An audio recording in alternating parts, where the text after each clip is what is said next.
பேசுறோம் அது வந்து சரியான முறையில உனக்கு புரியணும் இல்லையா?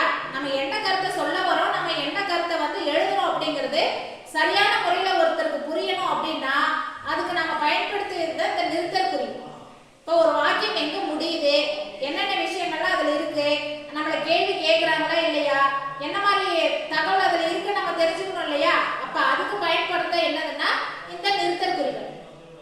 அப்போ ஒரு மொழியை நம்ம சரியா புரிஞ்சுக்கணும் அப்படின்னாவே இந்த நிறுத்தல் குறியோட பயன்பாடு ரொம்ப அவசியம். என்னென்னலாம் நம்ம பார்க்க போறோம் அப்படின்னா கார் புள்ளி, அரை புள்ளி, முற்றுப்புள்ளி, வினாக்குறி, உணர்ச்சி குறி, ஒற்றை மேற்கோள் குறி, இரட்டை மேற்கோள் குறி. இது எல்லாத்தையுமே நம்ம தமிழ் புத்தகத்துல பார்த்துருக்கோம் இல்லையா? இது எல்லாத்தையுமே பார்த்துருக்கோம். இதுல உனக்கு அதிகமா தெரிஞ்சது எது? எனக்கு இதை பத்தி சரியா தெரியும் அப்படின்னா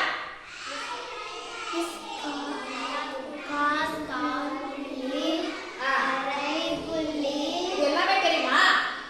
சரி, நம்ம ஒவ்வொன்றா பார்த்துடலாமா? முதல்ல நான் பார்க்க போறது கார் புள்ளி. அதாவது நம்ம அடுத்தடுத்து பொருள்களை பத்தி சொல்லிட்டே இருக்கோம். நிறைய பொருள்கள் பத்தி சொல்லும் போது இப்போ ஒரு பொருள் வருதுன்னா இங்க வந்து இந்த கார் புள்ளி வராது. ஒண்ணு மட்டும் தான் இருக்குது அப்படின்னா வராது. ரெண்டோ இல்ல ரெண்டுக்கு மேற்பட்ட பொருள்களோ இது வரும்போது என்ன வரும்னாக்க இந்த கார் புள்ளி போட்டா மட்டும்தான் இது தனியா நம்ம பிரிச்சு காட்ட முடியும். ஆமாதானே? பாரு, மா, பலா, வாழை ஆகியவற்றை முக்கணி என்பர். இப்போ இதுல 3 பழங்கள் இருக்கு இல்லையா? இப்போ இங்க மா மட்டும் தான் இருக்கு அப்படின்னா நம்ம கம்மா போடுவோமா, இந்த கார் புள்ளி போடுவோமா? போட மாட்டோம். இப்ப பாரு, உதாரணத்துக்கு என்னுடைய புத்தக பையில், உன்னோட புத்தக பையில என்னென்னலாம் இருக்கும்? புத்தகம், நோட்டு புத்தகம், அப்புறம் பென்சில் பெட்டி, அப்புறம் என்ன இருக்கும்? அழிப்பான். இந்த மாதிரி நிறைய பொருட்கள் நம்ம லிஸ்டா அடுக்கணும் இல்லையா? இப்ப அந்த மாதிரி இடத்துல என்ன பண்ணுவோம், ஒவ்வொன்றையும் எழுதும் போதும் சொல்லும் போது என்ன பண்ணுவோம், அந்த கார் புள்ளி போடுவோம். இப்ப என்னுடைய புத்தக பையில் புத்தகம் கார் புள்ளி, அதுக்கு அடுத்து நோட்டு புத்தகம் கார் புள்ளி, பென்சில் பெட்டி கார் புள்ளி, தண்ணீர் பாட்டில் கார் புள்ளி, இவ்வளவு நம்ம எழுதுறோம் இல்லையா? அடுத்தடுத்து நிறைய பொருட்களை நம்ம சொல்லிட்டு வரும்போது அங்க என்ன நம்ம யூஸ் பண்ணணும்? கார் புள்ளி தான் யூஸ் பண்ணணும். அடுத்ததான் நம்ம பார்க்க போறது அரை புள்ளி. அரை புள்ளி அப்படிங்கிறது மேல ஒரு முற்றுப்புள்ளியும் கீழே ஒரு கார் புள்ளியும் சேர்ந்து இருக்கு. 2 டாட் வச்சு கீழே அந்த டாட்டுக்கு வந்து வால் போட்ட மாதிரி இருக்கு. முற்றுப்புள்ளிக்கு ஒரு வால் போட்ட மாதிரி. இப்போ கார் புள்ளி எப்படி போடணும் நமக்கு தெரியும். இது முற்றுப்புள்ளியா? நான் உங்களுக்கு தெரியணுன்றதுக்காக பெருசா போட்டு காட்டுறேன். இது முற்றுப்புள்ளியா?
இது வினாதான் அப்படிங்கிறது நம்ம எப்படி தெரியும்? வினாக்குறி போட்டா தானே தெரியும். அப்போ எங்கெல்லாம் வந்து அந்த வினா வருதோ அங்கெல்லாம் நம்ம என்ன போடணும் அப்படின்னா என்ன பண்ணணும்? வினாக்குறியை பயன்படுத்தினா மட்டும்தான் அது வினான்னு தெரியும். இல்லைன்னா அப்படியே இது மொட்டைக்கட்டையே இருக்குதுன்னா ஏதாவது தெரியுமா நமக்கு? தெரியாதுல்ல. அப்ப என்ன பண்ணணும்? வினா எங்கெல்லாம் நம்ம கேள்வி கேட்கிறோமோ எங்கெல்லாம் நம்ம கேள்வி எழுதுறோமோ அந்த இடங்கள்ல நம்ம என்ன குறியை பயன்படுத்தணும்? வினாக்குறியை பயன்படுத்தணும். அடுத்ததான் நம்ம பார்க்க போறது உணர்ச்சி குறி. இந்த உணர்ச்சி குறின்றது பாரு, மேல கொஞ்சம் பெருசா இருக்கு, கீழே வர வர குறுகலா வரும், ஒரு கோடு போட்ட மாதிரி இருக்கும், கீழே ஒரு புள்ளி இருக்கும். இது இப்படிதான் நம்ம உணர்ச்சி குறியை போடணும். ஒரு தொடர்ல உணர்ச்சியை வெளிப்படுத்துற மாதிரி தொடர் வந்துச்சு அப்படின்னாக்கா அந்த இடத்துல நம்ம உணர்ச்சி குறி போடணும். ஆச்சரியம், ஆச்சரியமா இருக்குமா? நம்ம ஒரு விஷயத்தை பார்த்து என்ன சொல்லுவோம்? ஆச்சரியமா இருக்குதுன்றத நம்ம எப்படி வார்த்தையில சொல்லுவோம் பாரு. என்னை தஞ்சை கோவிலின் அழகு, இவ்வளோ அழகு, அங்க பாரு எவ்வளோ அழகா இருக்குது, அங்க பாரு அங்க பாரு எவ்வளோ பெருசு, ஆச்சரியமா சொல்றலையே அங்க பாரு எவ்வளோ அழகா இருக்கு, ஆஹா எவ்வளோ சூப்பரா இருக்கு, இப்படிலாம் நம்ம சொல்றோம்லையே பேச்சு வழக்குல. இப்போ இந்த இடங்கள்ல நம்ம என்ன போடணும்? இந்த உணர்ச்சி குறியை போடணும்.